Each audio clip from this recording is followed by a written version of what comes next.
All right, welcome everybody to our Focus Friday, and you'll have to bear with us. We have a brand new owl. So this is a new version of our owl.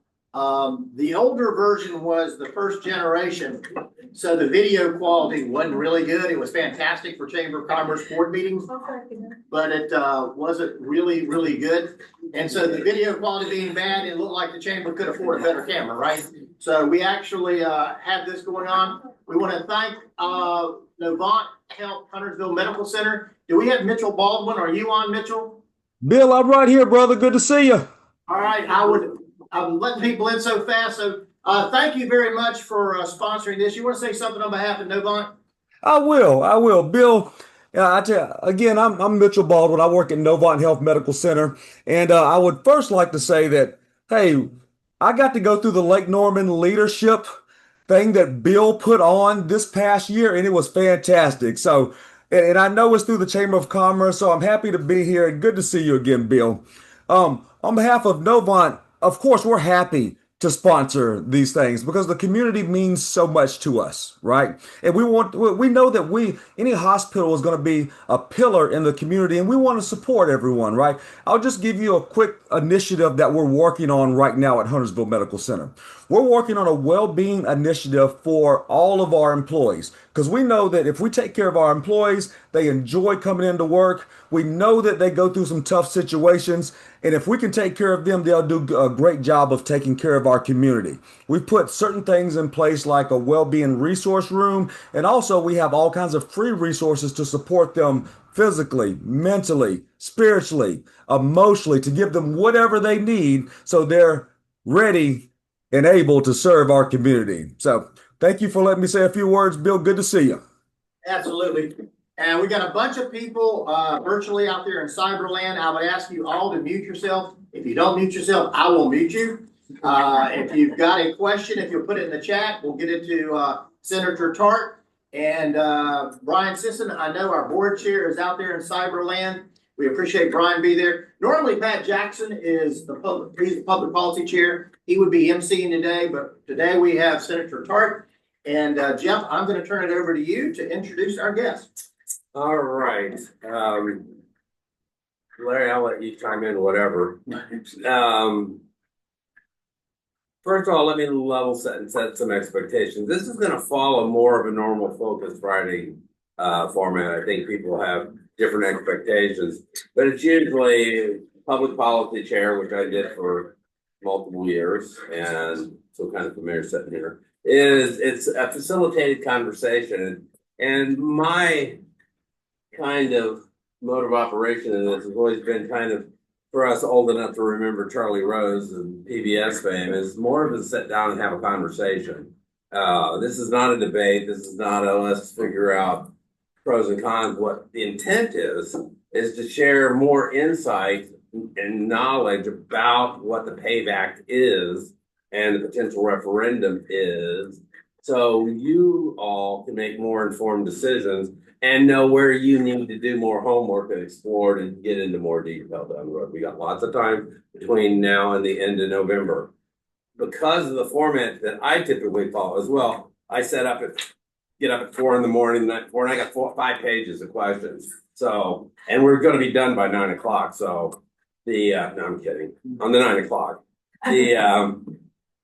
I will potentially open it up to some questions as we go along. If there's something we're in the middle of and somebody would like a clarification, it needs to be, I really am going to cut off anybody about the fourth word that starts expressing an opinion one way or the other, because that's not what this is for.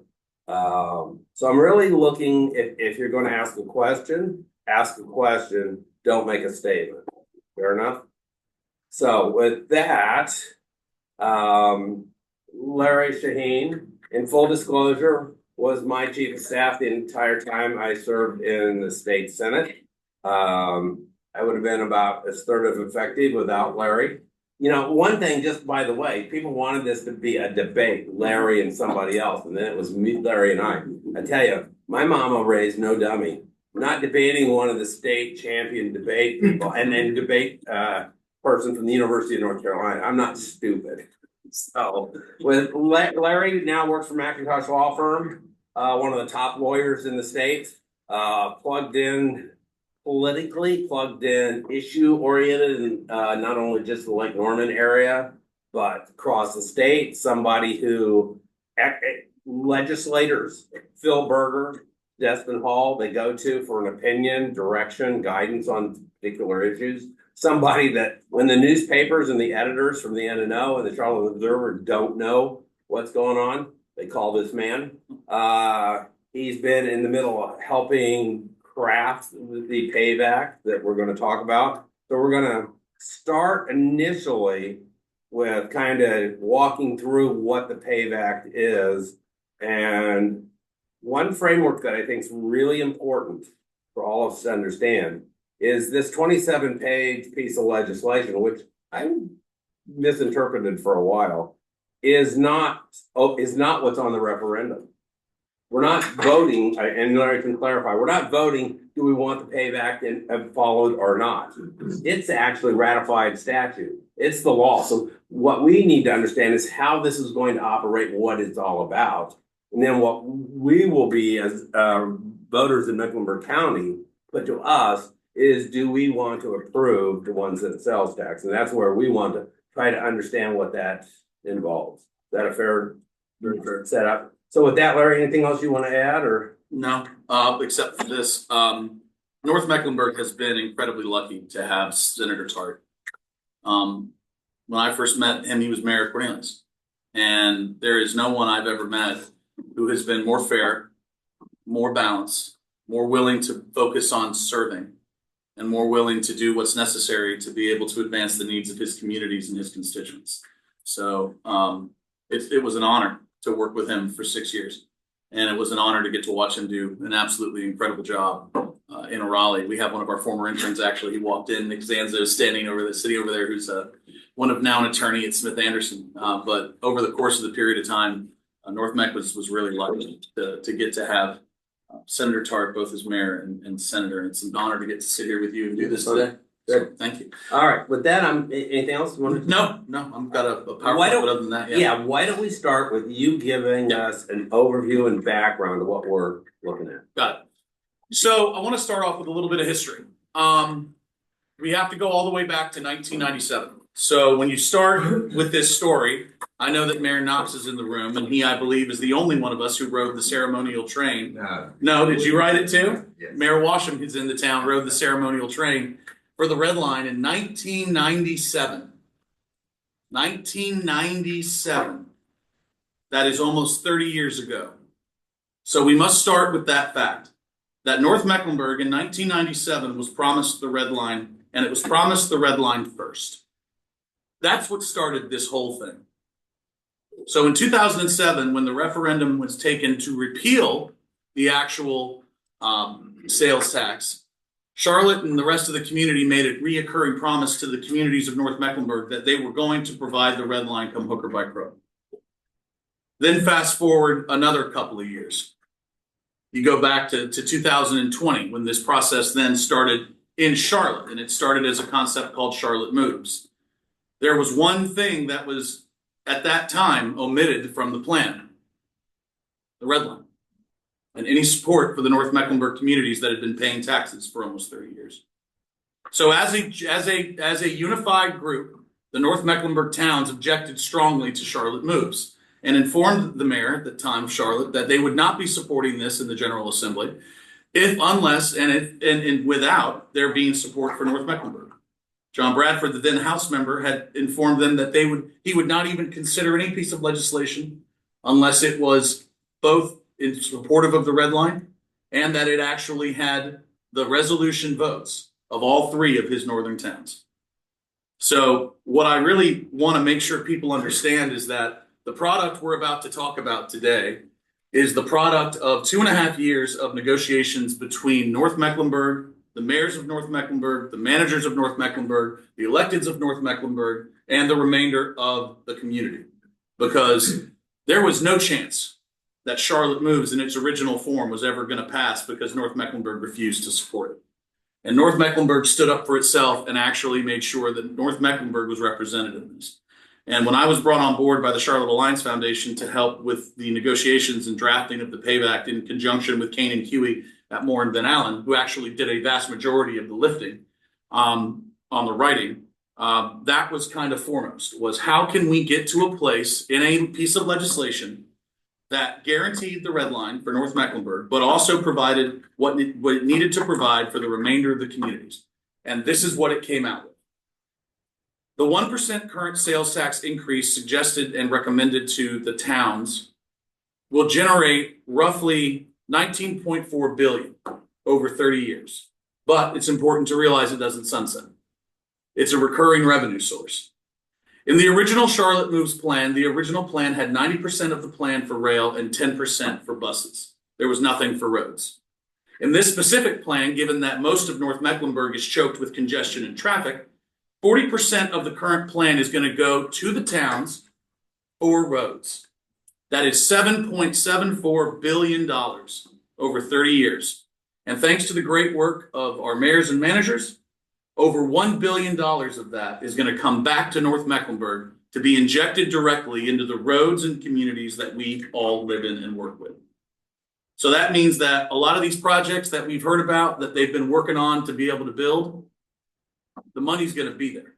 So let me give you a good example. Cornelius's total budget, 24 billion, 20. The first year will generate $4.5 billion, or was million, $4.5 million in road funding. That's almost 25% of the budget. That is an incredible injectment into our communities to help relieve these communities of the one thing you all hear when you're hearing from residents on development and any issue that comes before the town, traffic. That's what this is designed to do, is relieve congestion. The remaining $7.74 billion has been earmarked for, we call it rail projects, but it's actually transit projects currently. The way the legislation drafts it, it does not tie to rail. And explain that. Yeah, so it's important to remember that the bill does not require rail.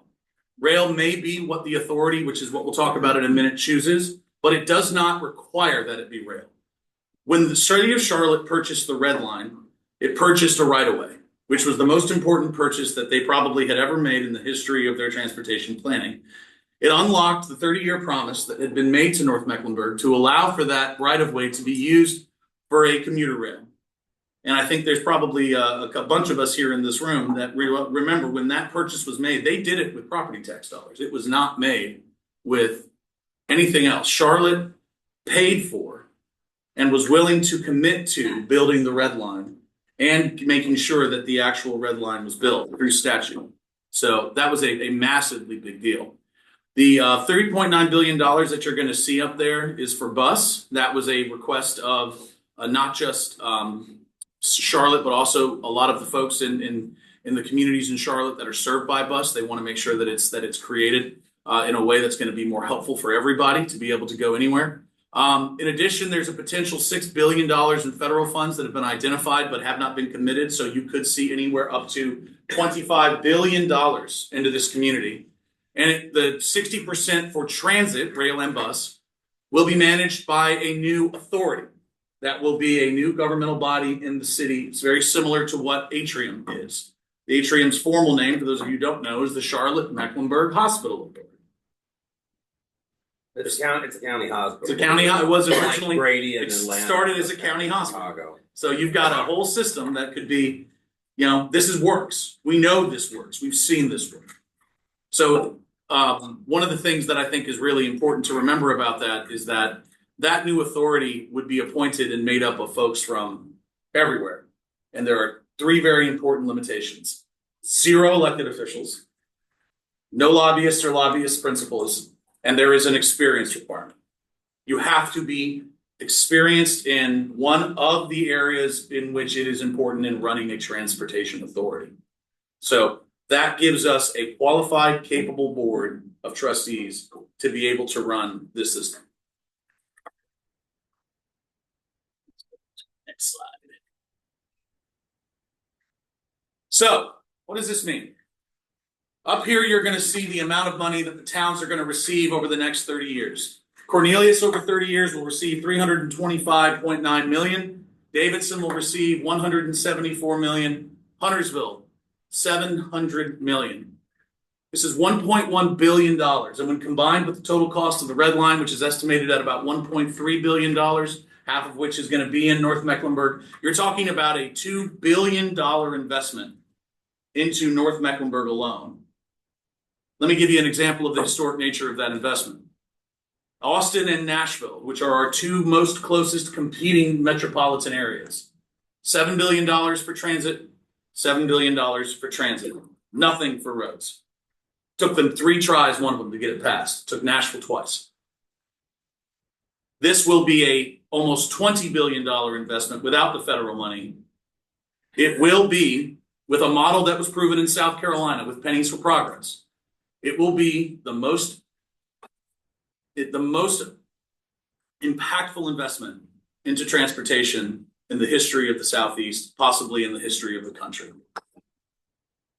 And for those of us who have waited in traffic as long as we have and sit on exit 28 or sit on exit 30 or sit on exit 23 or exit 25, this could not have come any sooner because God knows we need it and it's something that's important. Your locally appointed authority would be a 27-member board. Yes, that was a negotiated number between the city of Charlotte.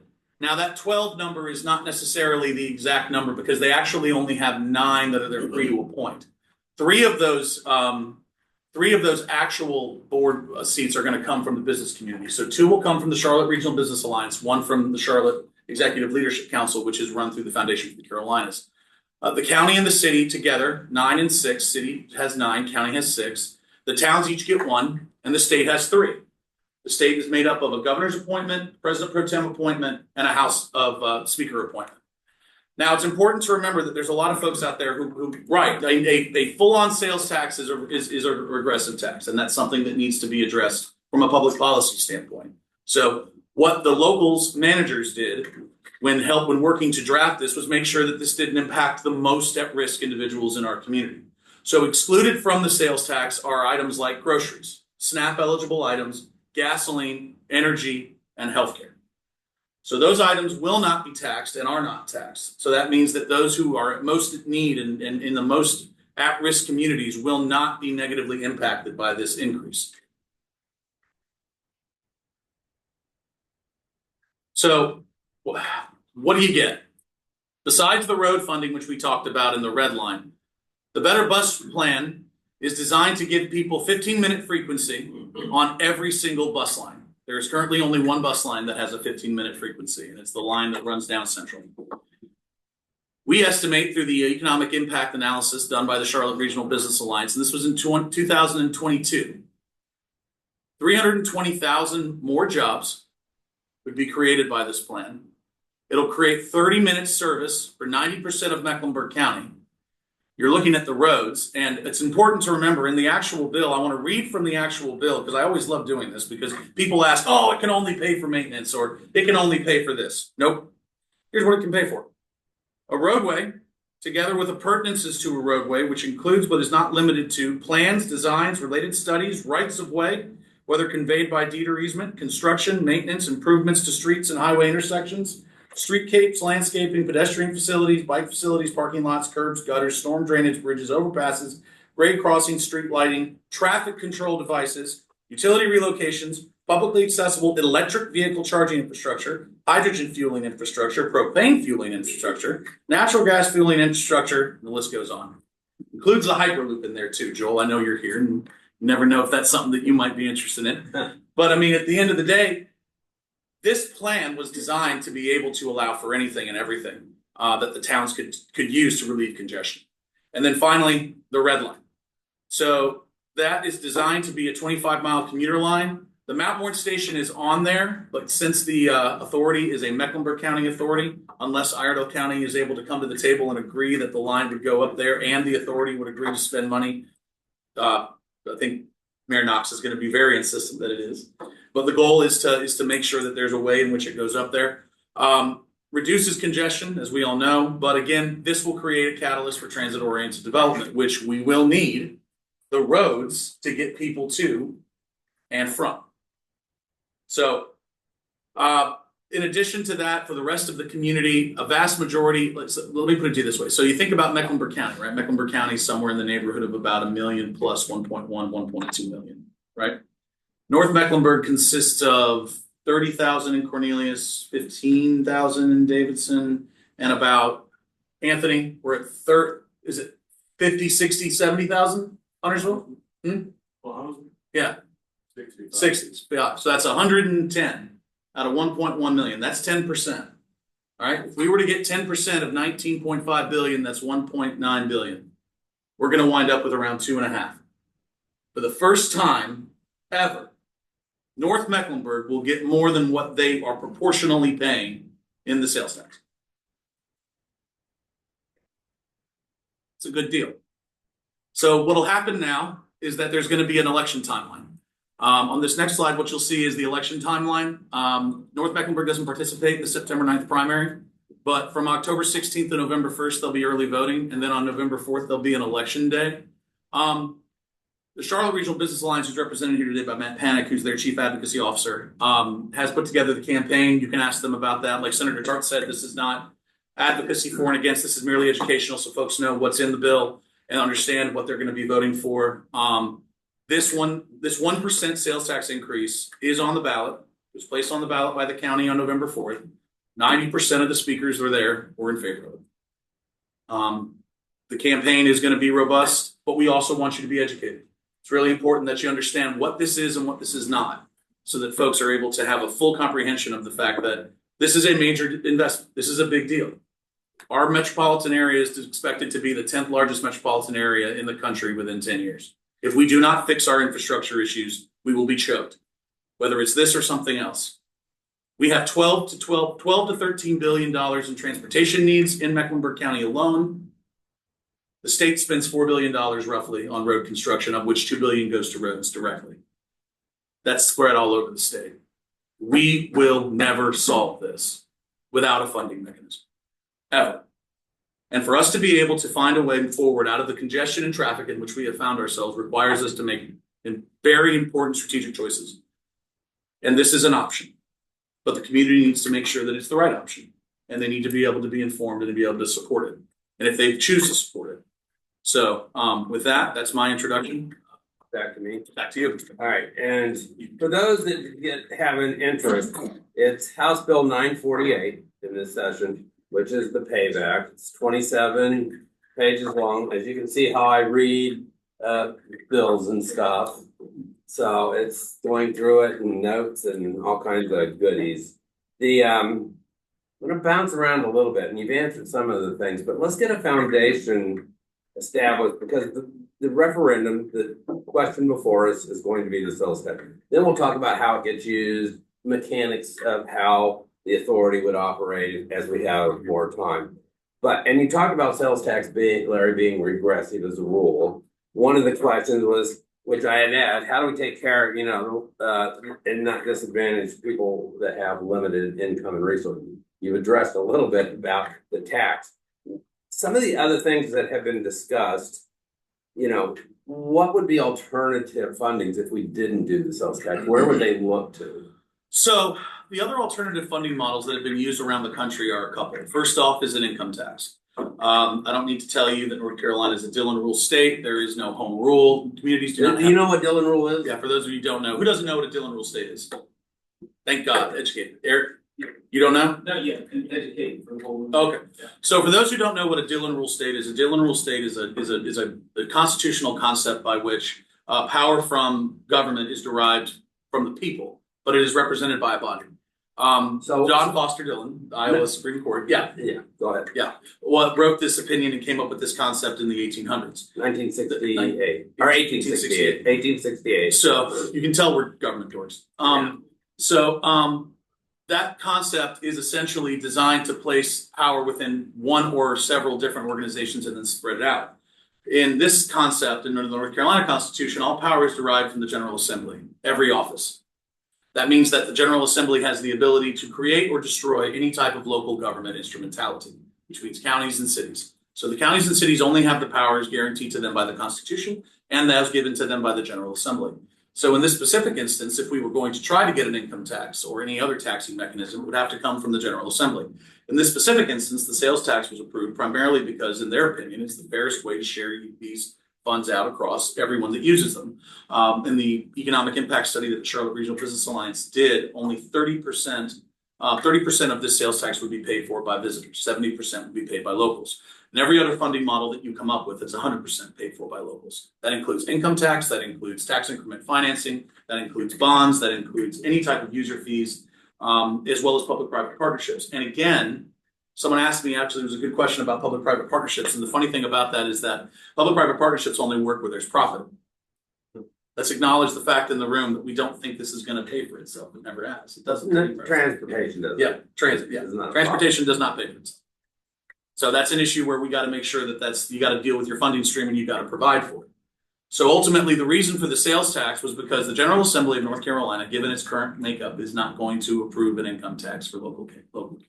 Nor do we want property tax, Nor do we and want- bonds and things. If That's we can get 30% of this paid by other people. Well, and that's the other thing. Think about this for a minute. To generate $19.5 billion, or the type of investment that we would be talking about, even half of that investment. Let's talk about half of that investment. Anthony, check me on this number. Across Mecklenburg County, you'd have to raise everyone's property taxes by almost 1,000%. You're talking taking the effective rate from let's use Charlotte's number. Charlotte's number is 7,543. That's their current number per 75 cents per hundred. You'd have to take that to $1.75 per hundred, which would not only double everyone's property taxes, it would literally create such a system that it would drive people out of the county. That is not a realistic option. An income tax at this point is also not a realistic option. The reason why the sales tax is such a realistic option and an option that we think made most sense from an economic standpoint was because we have proof of concept just to the south of us. When you look at York County came up with the Pennies for Progress model almost 20 years ago. And York County, South Carolina continues to reauthorize their Pennies for Progress model to be able to pay for road improvements. Now, I don't have to tell you, it drives me a little bit nuts when I'm driving from any other side road in Mecklenburg County down to York County and they've got fresh pavement on it and we don't. Well, Larry, that it does sunset. Yeah, it does sunset. That is a difference. That is a key difference. So I'm from York County. It sunsets. So real quick, again, there's a lot of things to get in here. Let's deal with the elephant in the room right up front and see if we can swallow that guy. For the last 15 years, we had passed a half-cent sales tax that was to go to transit, that was go to, expectation, understanding when we went to the booth was to vote that it would build the red line. And 15 years later, and I think the expectation is that the red line, we pass this, a red line, if it becomes, and I will throw this out just to put a twist, it may be a good thing if they don't build a red line, but we still do this, and we'll talk about it, is what they don't plan to put the red line in for at least a decade. So we're going to be collecting tax for something we think we're giving, or potentially, and I think it's important to realize that's not necessarily foundational of what we want or need. And they're leaving, there's the option open, but for that 10 years, first of all, how much, I've always wanted to know how much we paid in up there and what they do with it. Mm-hmm. And what are they going to do with those funds since they're not villages? You don't go to the car dealer and say, I'd like to 5-year installment plan, and when I get done paying, you can deliver the car. You get the car and you pay as you go. And why are we not doing that kind of model? But where'd the money go, and what's going to happen with the 10 years we pay? So what happened with the money was that because of the fact that Norfolk Southern would never come to the table and there were no protections for the actual guarantee of the red line, and I'm going to have my mayors check me here because they're MTC members, those funds were used to build available projects. And the only available projects at the time were in Charlotte. That doesn't excuse it, that doesn't make it better, but that's essentially what happened.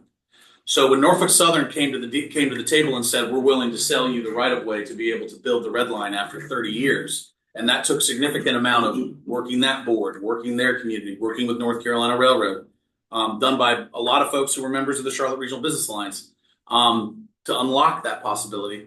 The first thing that the managers of North Mecklenburg said, and I have to give them an incredible amount of credit, Jamie Justice, Andrew Gann, and Anthony Roberts have done an unbelievable job representing me. They went down there and they made sure that North Mecklenburg was in the room and was involved in every single part of this. And they also made sure that it was fair. And that it was facilitated by a couple of us, but in reality, we've heard a lot of back and forth about how from folks who don't think this is a good idea, that this is a Raleigh plan. Well, that's false. This plan came from here. It was drafted in the government center with every single manager in the room. And if you look to section 4.9, which deals with the public transportation distribution and use, go to subsection 2, you'll see the section that deals with the protections for North Mecklenburg. The protection of the red line. They have to build 50% as evidenced by a scope of work schedule, not created by an engineer or an architect, okay? But by an actual general contractor, which means that 50% of the actual construction has to be work done before they can actually complete anything.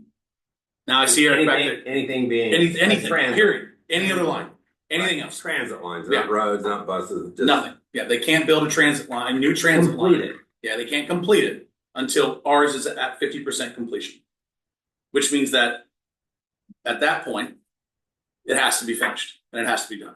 But the caveat would be, I think, There's a- correct me if I'm wrong, the authority or going forward and where we are today, they could decide the only line we're gonna have is the blue line and gold line. We are not going to continue transit. Then there's no obligation, correct?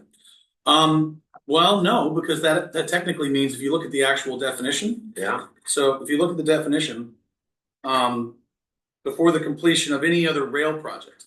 So when you're dealing with rail project, that includes the gold line, like they can't expand it. Right, but they Yeah. could not do anything else No, through rail. if they didn't build, if they chose to say, we're just gonna take this money and not build anything. No rail. Yeah, do anything, didn't do anything, because at this point, it's, Could they do things like tunnels? Could they do autonomous vehicles? They can do a lot of good things, just wouldn't be, they're not committed to rail, correct? for that specific question, the issue would be, that's part of the reason why we made sure that members of that authority can be removed by their local bodies. If they choose to do that, then the local bodies need to remove their authority members. Because at that point, they're not holding true to what the concept was. And talk about what the authority, when is it anticipated to go into effect? And it replaces MPC, right? It does. The way the MPTA, the Metropolitan Public Transportation Authority under Article 34, and I'm gonna reference Article 34 funds, Article 34 setup. It's Article 34 is a brand new section in state law. It's Part 5 of House Bill 948, but it's it's 160A-900. That's the actual statute. So this creates the possibility of an authority and outlines its specific obligations. Now, here's the fun part about that. It can't be created unless the county commission votes to stand it up. And the county and the city, and I think everyone in this room has agreed that if the referendum doesn't pass, the authority doesn't get stood up. So that will be conditional. So MTC could continue if the referendum does not pass. But if the referendum does pass, the plan is this. Currently, the local bodies are debating this document, which we believe will be passed by most of the municipalities and the counties, and all of them, in fact, by September 16th. This MOU outlines the timeline for appointment and creation of the authority. So currently, and as this has been presented to the MTC, and the MTC has reviewed it. They did not take any official action on it, but they did go back to their individual boards as individual members and recommend passage. So you've got the Mecklenburg County Commission will be voting to. The plan is to vote to notice a public hearing and place a public hearing on the calendar for September 16th per the statute to hear comments to stand up the authority. On September 16th, Mecklenburg County would actually have the public hearing and consider voting for the authority, but that authority's resolution would be contingent upon passage of the referendum. Then the application period for appointments would open up.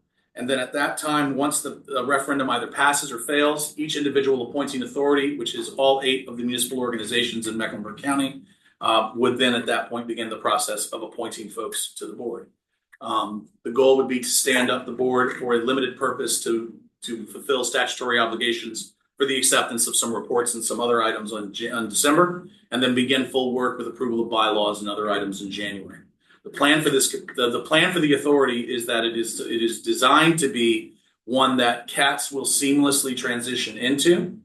And the city and the folks who are working within CATS have already begun the process for what that transition would look like. In fact, the city just hired someone to help oversee that with Brent today, he was hired, I want to say yesterday, to actually oversee that process. So as far as the city's concerned, they are planning to be Brent Cagle? Brent Cagle, yeah, because Brent's the CATS director, Right. but they needed someone from the city side because technically what's going to happen, and again, the historic nature of this can't be understated. There's never been a transfer of a city asset like this. And he understands operating authority, right? Yeah. Because he ran the airport. Yeah. Which was That's what right. We talked about. Yeah, that's right.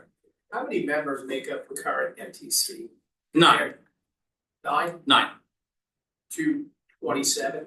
Yeah, to 27. That was the 27 number was what was put forward and discussed by the managers and reviewed and voted on by all of the appointing authority bodies. So And picking up 2 votes Pat. by the city of Charlotte, we give them a 14, which give them a majority vote right there. Yeah, and Pat, we're gonna come back and talk to that. So hang in there. So yes, the way it's set up is that this was negotiated and discussed among all of the appointing authorities. The reason for the General Assembly appointments was to balance that, so that Charlotte and Mecklenburg County do not have the ability to overwhelm the towns and the General Assembly appointments, as well as the governor's appointments. So one quick question on as we look at, let's assume the red line goes in, mhm. and I served on NPC for 6 years in the early 2000s. Yeah. Always the expectation we talked about going all the way into Mooresville and Yep. Lowe's. One of the things that will impact the structure of the authority and lots of other things is whether Iredale joins. And it was always the assumption what made the viability was basically the reverse commute. All the millennials that don't want to live in Mount Morn to work at Lowe's, they prefer to live in Charlotte and commute in, right? Mhm. What's the thought? Has there been any discussion or thought why? Because right now we're talking getting into Mount Morn. Why not the discussions to take it right to the Lowe's campus? Has there been? Are you familiar? I'm familiar with some of those discussions, but ultimately that's a question for Mooresville's planning. That's a question for Mayor Carney and for his commission. I think that there is a development on Mount Morn that has set aside acreage for the possibility of a station. But the issue with how do I say this? For those of you who may remember last year, there was a bill passed at the end of session that added an approval for Mooresville to approve purchase of any rail lines within their jurisdiction. The law was already written that Iredale County actually had to approve of that before it was done anyway. But when Mooresville did that, it created the opportunity for robust discussion. I'll say that. I think that's the best way to phrase that. And then ultimately what wound up happening was that Mooresville said, we'll make a decision onto this, whether or not it actually happens. So I believe that Mooresville will likely come back to the table to be involved in these discussions. And given Senator Sawyer and her support for this, which can't be understated. Senator Sawyer was a co-sponsor of the bill, chair of transportation.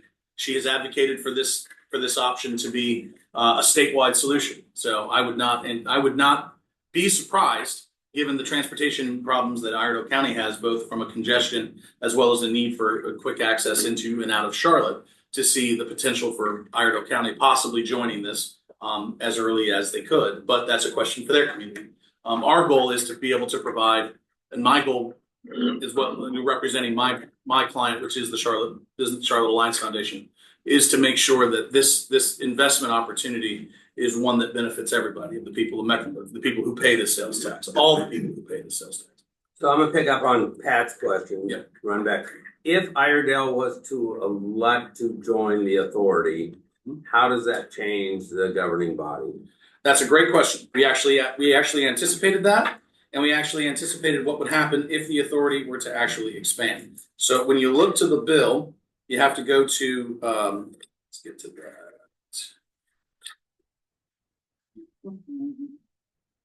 Yeah. So they could actually expand it under the actual bill. And what winds up happening for the service area, so if you look to the service area section, section 168-906, which deals with expansion of the authority. Upon approval of authorizing resolutions by the Board of Trustees and the Board of Commissioners of the affected county, that would be Iredale County, the territorial, as well as our county, the territorial jurisdiction and service area of an authority may be expanded to include a whole county within the state that is contiguous to the then existing territorial jurisdiction. However, 75%, you asked your question about Charlotte controlling the whole thing. Not possible.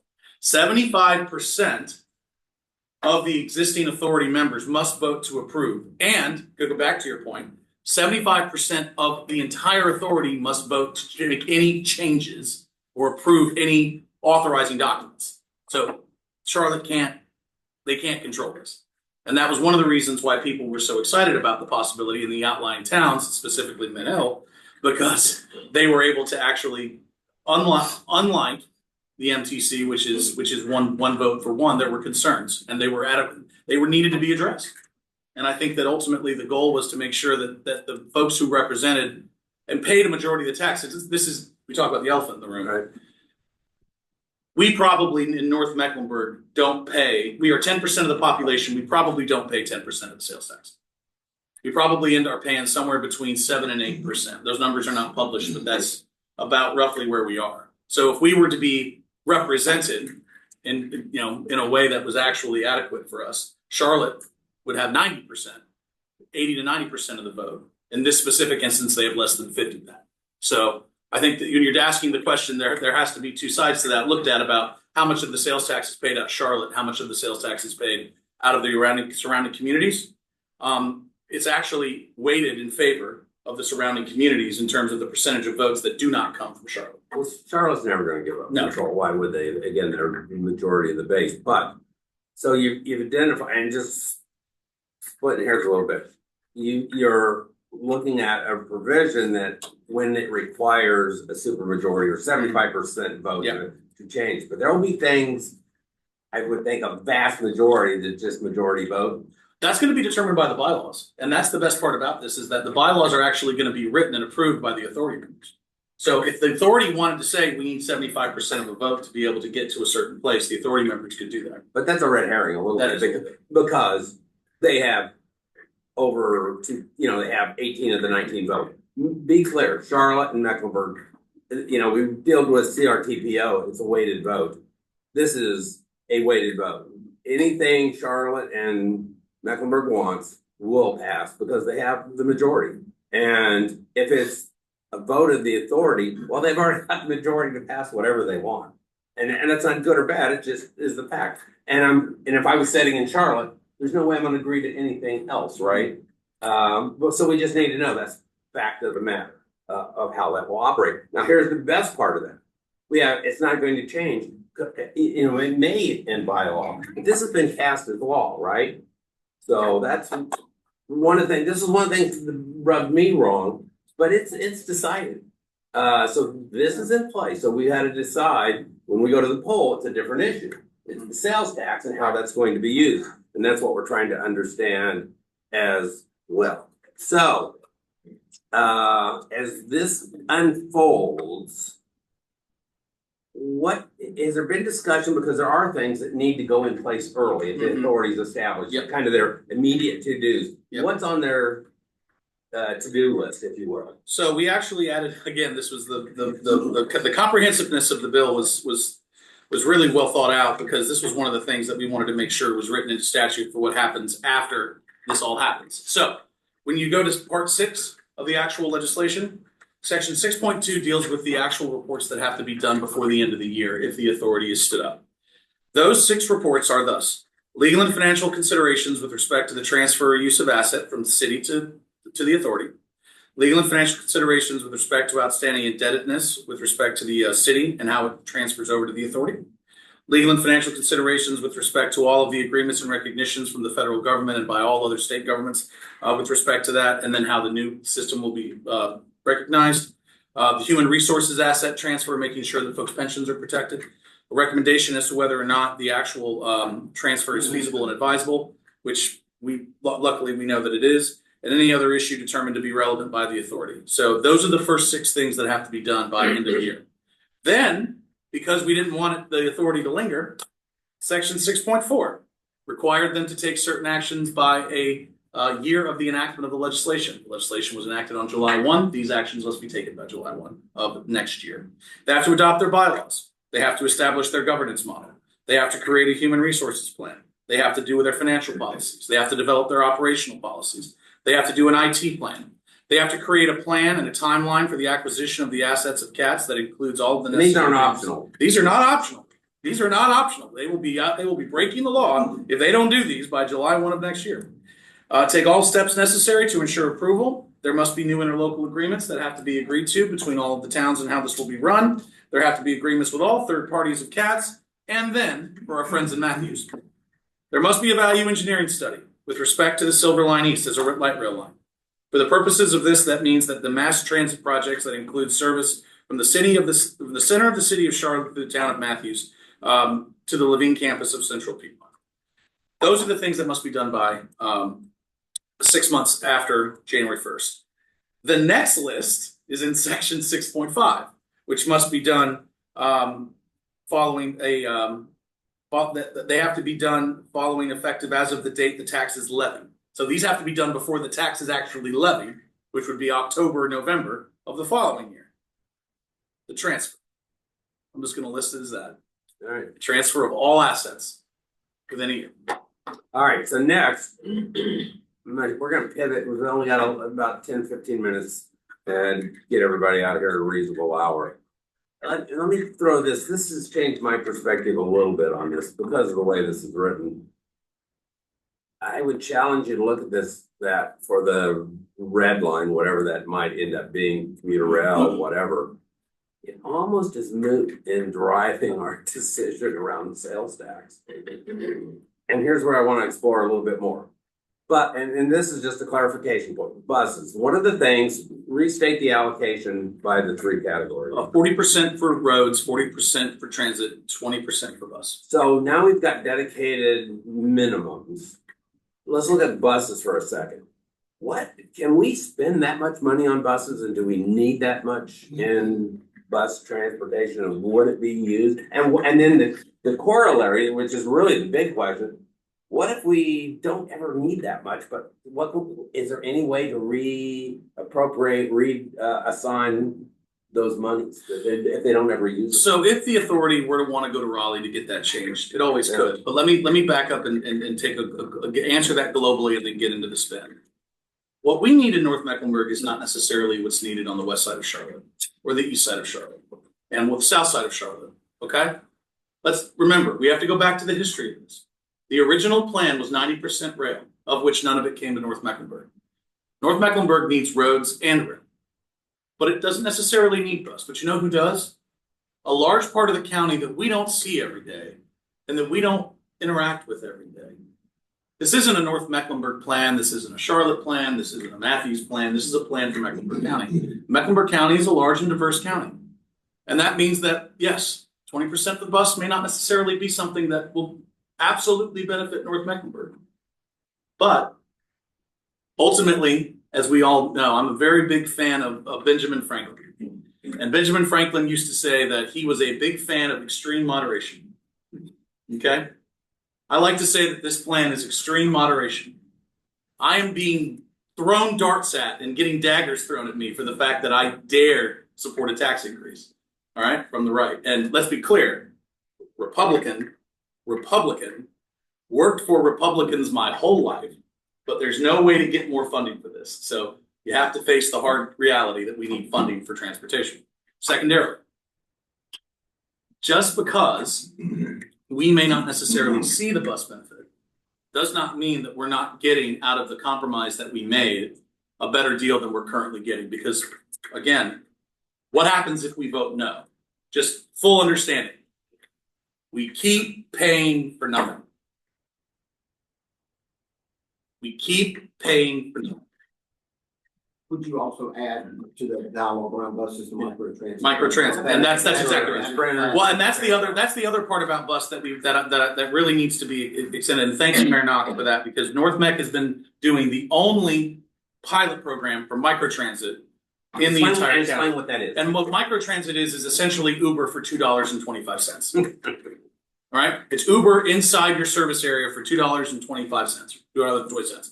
So if you want to get on the light rail or the red line when it's finished, the goal for microtransit is from your phone, call for a car, get picked up, taken to the red line, Get down to Charlotte, come back, call for the car takes you home. Never have to get in your car, not once. But because we know there's going to be park and ride facilities, you have the option to be able to drive as well. I like to think that when people are given the freedom to make the choice for themselves, it tends to help sort our situations out into a better area, and we can address the congestion that then comes of that. But ultimately, microtransit concept and option is something that is a huge deal and something that will benefit the entire community. But it's still in the proving phase, and it's still something that we're going to see worked out. But again, the thing that really makes the biggest difference for North Mecklenburg, for me, from a good government standpoint, is we are going to get what this community pays. This community is going to get back. Plus. Question. Okay, we're gonna shift to the last couple things because we've only got a couple minutes. Roads. Help us understand, are there restrictions with the road money? Because they're coming to each municipality. Couple things, I'm gonna kind of bundle this and you can run with it. Can we only spend it on improving Belle Isle Drive, or at least some, hopefully? You would love that, but no, we cannot. Yes, for those who don't know, that's where he lives. That's the street on which he lives. It needs it does, needs new residents. The question being, any ability to apply to 21, 115, those sorts of things, how does it tie into STIP requirements? And then explain what STIP is. Yes, I will. So for those of you who remember of the old days of the 1970s, well, shoot, 40s, 50s, 60s, 70s, 80s, 90s, 2000s, Western North Carolina was always left wanting for road funding, and somehow there were always 4-lane paved highways to nowhere all across Eastern North Carolina. Well, when the State Transportation Improvement Plan investment plan was created, and the way that was created was through that was called Hackney and Basnight. Hackney and Basnight. 2012. When did Brawley pass STIP? 12. In 2012, when they reformed the transportation investment funding model, it was designed to be a numbers-based model based on congestion and need. Now, the problem with that, and this is something I should have mentioned earlier, our corridor is maxed out at $650 million a year. This district. Which is more than just Lake Norman. Yeah, which is more than just Lake Norman. Our entire community, the Iredell Mecklenburg Union, cannot receive more than $650 million in any one year. Biennium. So that means that realistically, you're looking at about $300 million a year for transportation improvements. And what was the number I gave about how much we need? 12 billion. 12 billion. We're a little short. But so what was written into this law to protect this? First of all, the definition of roadway systems. That definition was tightened to make sure that the towns would spend that money on roads. Secondarily, there is a provision in here in section 9 of the bill, section 9.1. It is the intent of the General Assembly not to reduce transportation funding allocations for any municipality in Mecklenburg County. That means that this is additional money, not replacement money.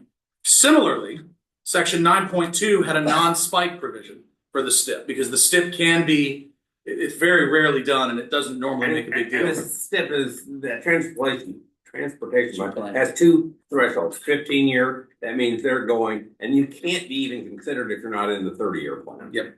So the localities in Cornelius under Manager Roberts and now Manager Grant probably helped pioneer this more than anybody else.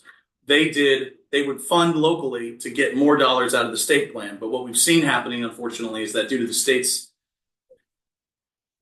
deficiencies, I don't want to say deficiencies, that's not the right word, just processes. Well, processes. Short funding. Something.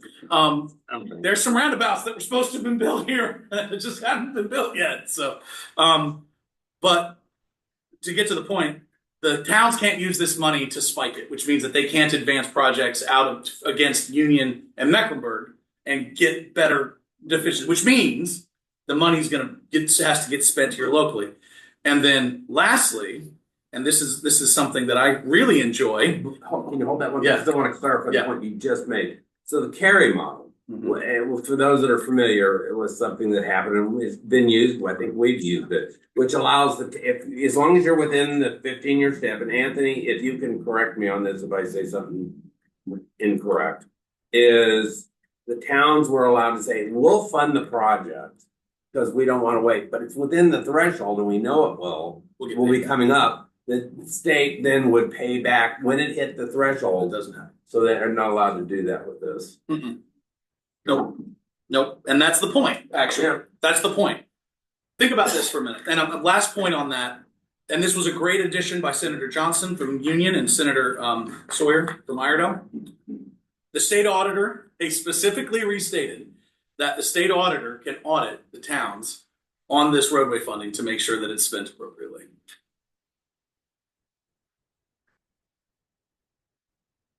Could you address a little bit what baseline is and what the percentage is and how that's meaningful for the communities up here by the lake?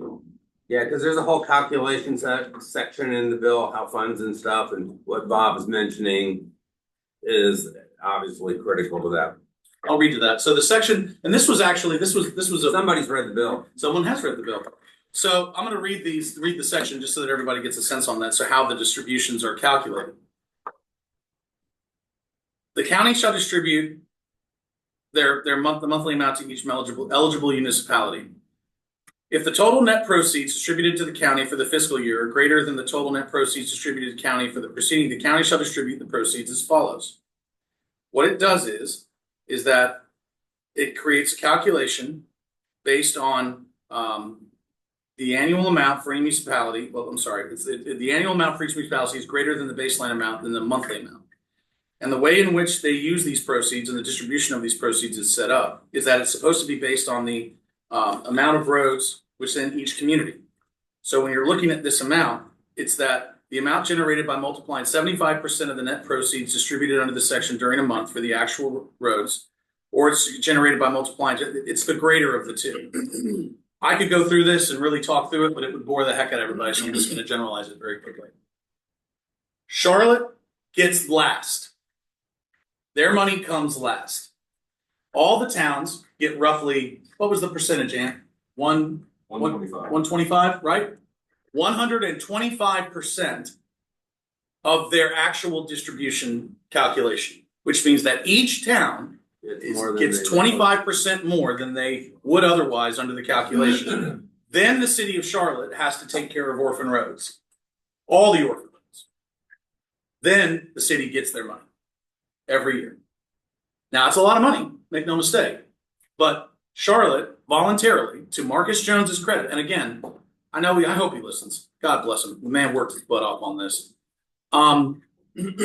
Charlotte came to the table and said, we'll make this work. We'll figure out a way to make this work. If you want evidence of the fact that Charlotte was willing to make this work, look no further than the road calculation model. Because they said, we'll give you as much road money as you need to help your communities, and we'll take ours last. That is an incredible, and it's still a huge amount, but it was designed to allow for the creation of a regional transportation system, which, again, going back to compromise, you have to go do those compromises because what's good for one part of our county may not necessarily be good for the other. All right, we're at the bottom, Larry. Yeah. So that formula is what really gives us a half a penny. Yeah, that's right. So that's where that half a penny's coming. That's right. Okay. So we're at the bottom of the hour. What I'd like to do is, Larry, any comments or things you would like to share in summary? And then we have two MTC members here, and we'll kind of be officially closed, but I would like both of those members to have the floor for a little bit to express any thoughts, opinions. You've been engaged in this process up to your eyeballs, and let you express what you'd like to do independent of what we've been doing. Is that fair? Yeah. I'd love for you to do that if you're comfortable. All right, you're on. I've lived in this community since 1984. I was a half a year old when I moved here. I've been involved in local politics since I was about 4 years old when Sue Myrick ran for mayor in 1987. There's a picture of me running around with my family.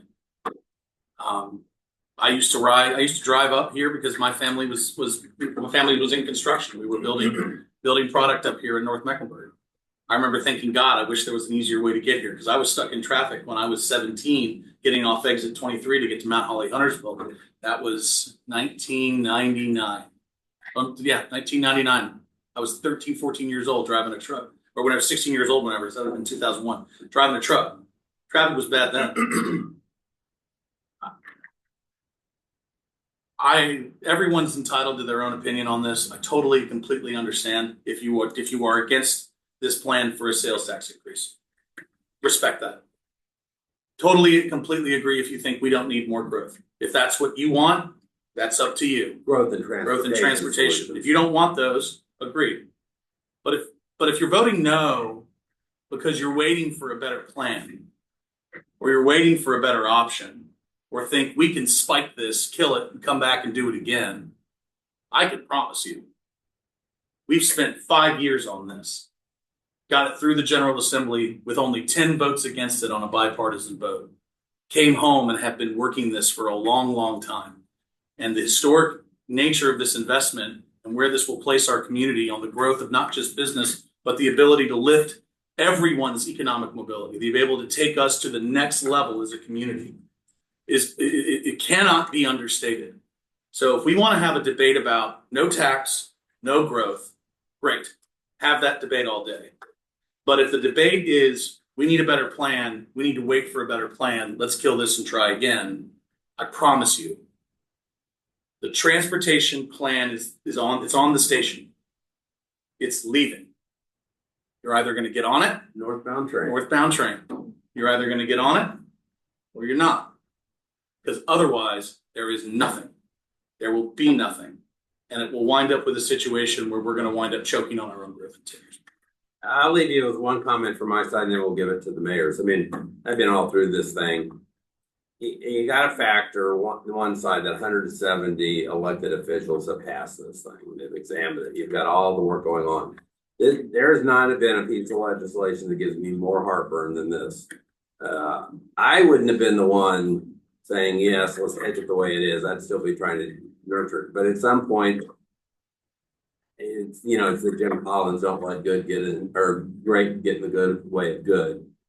This may be don't let good get in the way of okay. But the one thing I would leave as a thought, one, hopefully today we've answered some of your questions. We've pointed you in a direction you want to explore more, because I got 5 pages of questions. Now I'm going to go home and I'm going to have 10 pages of questions when we get done. But I will leave you with one thing. In the 33 years I've lived in Mecklenburg County, there is, to my knowledge, serving as mayor, serving as senator, and this is not an endorsement one way or the other, it's just a fact. There's never been a plan presented that I've ever had the opportunity to potentially participate in where we're a tax importer instead of a tax exporter. That's never been done. So that in and of itself is intriguing. Not that I go voting for tax increases, but you gotta, this is an Arsenio Hall moment.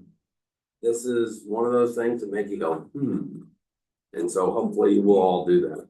Mayors, I'll give you the floor. You can decide, flip a coin, or who goes first. Well, I'm the vice chair of the NTC, so I can forget first. I'm good with that. I think the one thing that I think everybody needs to understand about this transaction, Woody and I and Mayor Bales at the time and Mayor Lyles started meeting with representatives from Norfolk Southern over 5 years ago. And ironically, our first meeting was at the Train Transportation Museum in Spencer, North Carolina.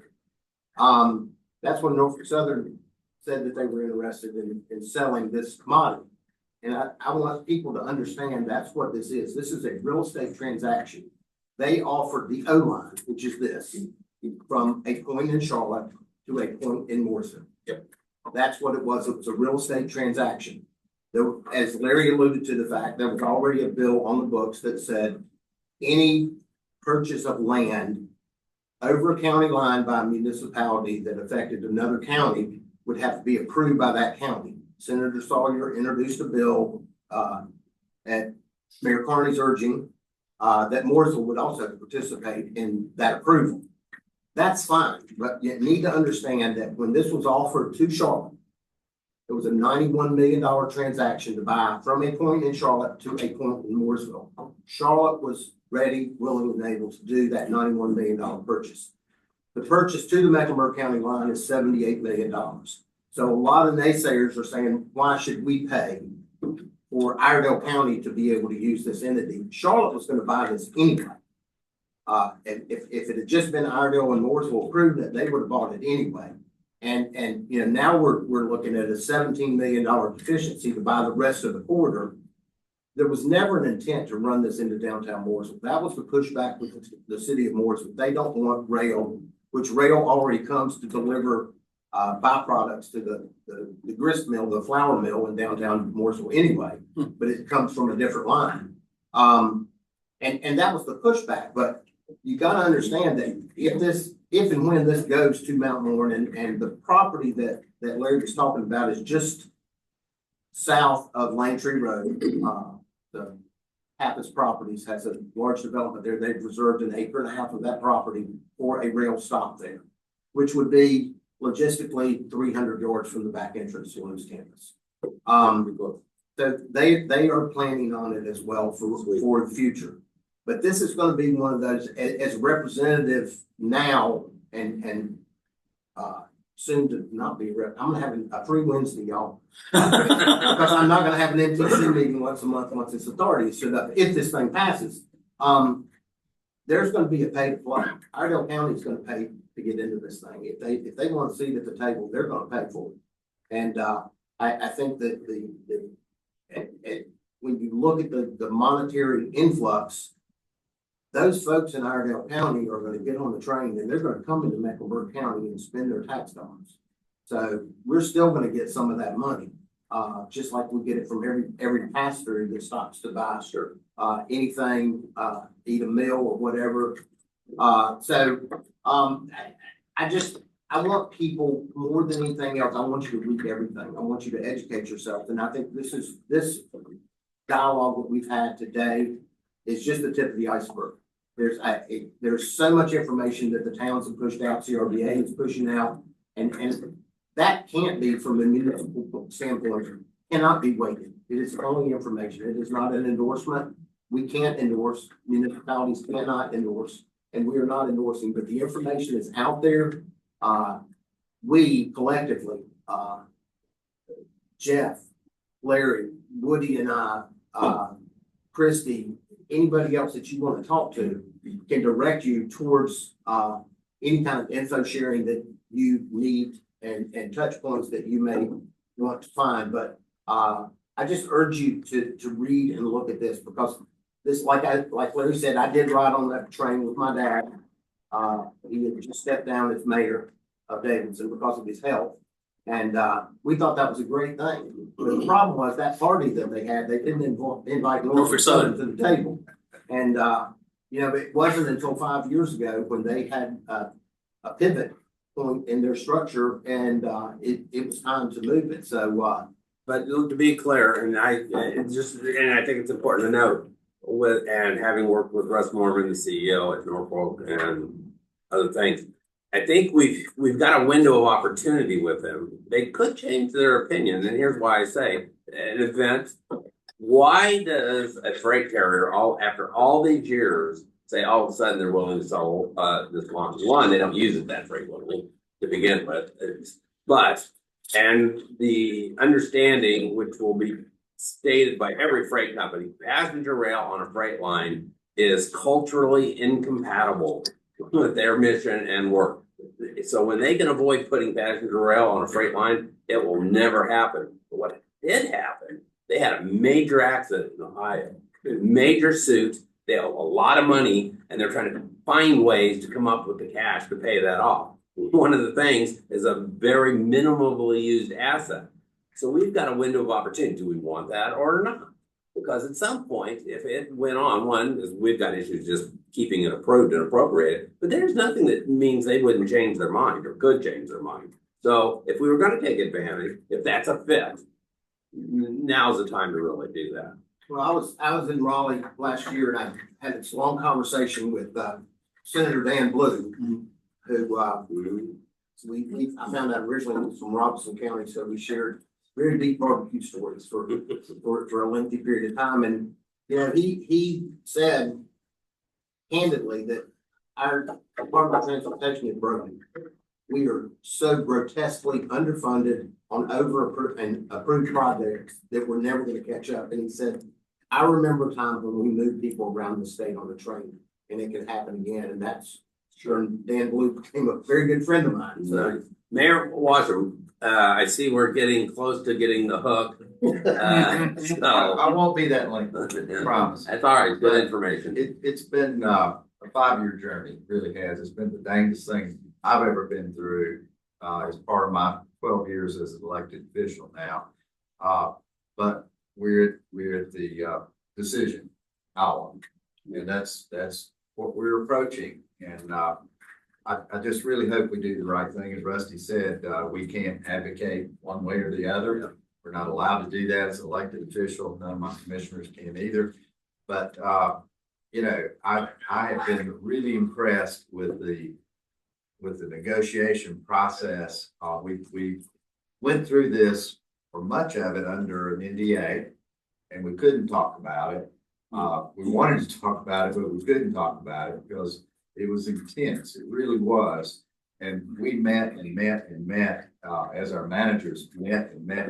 The hours that's going to be spent on this is truly incredible.